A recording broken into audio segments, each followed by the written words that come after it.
Lieu vraiment de magnifier la radio après un siècle d'existence. Je crois que c'est le lieu de s'interroger. La radio a été comment et aujourd'hui quels sont les défis auxquels la radio est confrontée. Et enfin dans l'avenir quelles sont les perspectives que la radio se fixe.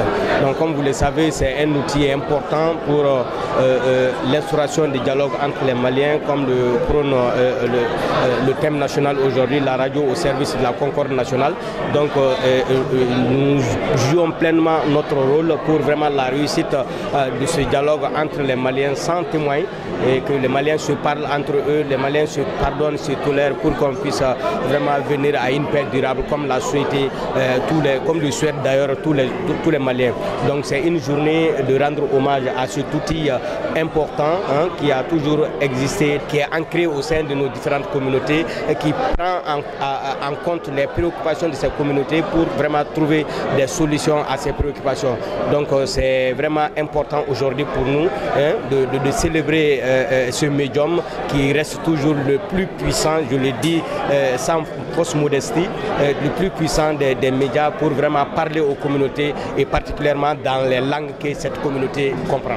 Aujourd'hui, il y a plusieurs défis. D'abord, il y a le défi de sécurité parce que vous savez, la situation dans le pays, un nombre de médias particulièrement celui d'une radio et de proximité doit être sur le terrain et au plus proche de la réalité. Et vous n'êtes pas sans savoir que la situation est très difficile aujourd'hui. C'est pourquoi d'ailleurs on a eu des confrères qui sont enlevés sur le terrain, on a eu des confrères qui ont été assassinés. Donc c'est pour vous dire que le défi sécuritaire est là et nous demandons vraiment encore une fois aux plus hautes autorités de veiller à la sécurité de ces hommes et femmes qui évoluent dans les radios. L'autre défi, c'est le défi de formation. Vous savez, avec la libéralisation des zones, les gens sont venus à la radio comme ça, sans aucune base, sans aucune formation. Ça, c'est pas grave, mais il faut que ceux-là qui évoluent dans ces radios se renforcent, qu'on renforce leurs compétences pour vraiment les permettre de mieux manier cet outil fatal, si je me permets le terme. Leur travail puisse être bénéfique et non que ça soit un travail vraiment qui détruit le tissu social.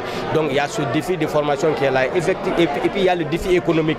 Donc avec l'apparition des nouveaux médias, vous n'êtes pas sans savoir qu'à la présence de chaque nouveau média, il y a des concurrences qui existent et qui constituent vraiment un manque à gagner cruel pour les radios. Mais c'est aux radios de s'adapter, comme nous l'avons dit, de s'adapter à la réalité du moment pour que vraiment ce défi économique aussi puisse être relevé. Donc voilà en gros les quelques défis auxquels les radios font face et ces défis vont être relevés. Aujourd'hui, je peux me prononcer sur les radios membres de l'URTEL qui sont au nombre de 451 aujourd'hui à travers tout le territoire national et vous précisez que nous avons 19 coordinations régionales à l'image des régions administratives du Mali parce que les coordinations URTEL se créent en fonction de l'opérationnalisation des régions administratives du Mali. Donc on a 19 coordinations régionales avec des points focaux dans pratiquement tous les cercles et dans des communes où il y a plus de radios. Donc c'est pour vous dire que nous sommes présents, nous avons fait vraiment le maillage du territoire à travers l'existence de nos radios membres. Vraiment c'est important, les fake news constituent un goulot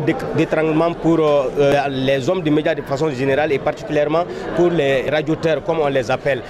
Parce que vous savez, vous n'êtes pas sans savoir que nous sommes régis par des textes. Donc vraiment pour faire face d'abord à ces fake news, il faut d'abord le respect de ces textes régissant la profession, notamment la déontologie et l'éthique. Deuxièmement, il y a des outils qui nous permettent de traquer une information, qui nous permettent de vérifier, revérifier, voir sur toutes les facettes si cette information est vraie ou fausse. Et il n'y a que cela qui puisse nous permettre d'éviter de tomber dans l'erreur. Donc cet appel à l'endroit de tous ceux qui évoluent dans le monde des radios, de faire très attention avec les informations qu'ils trouvent sur les réseaux sociaux. Ça constitue une alerte pour nous, mais ce n'est pas une information.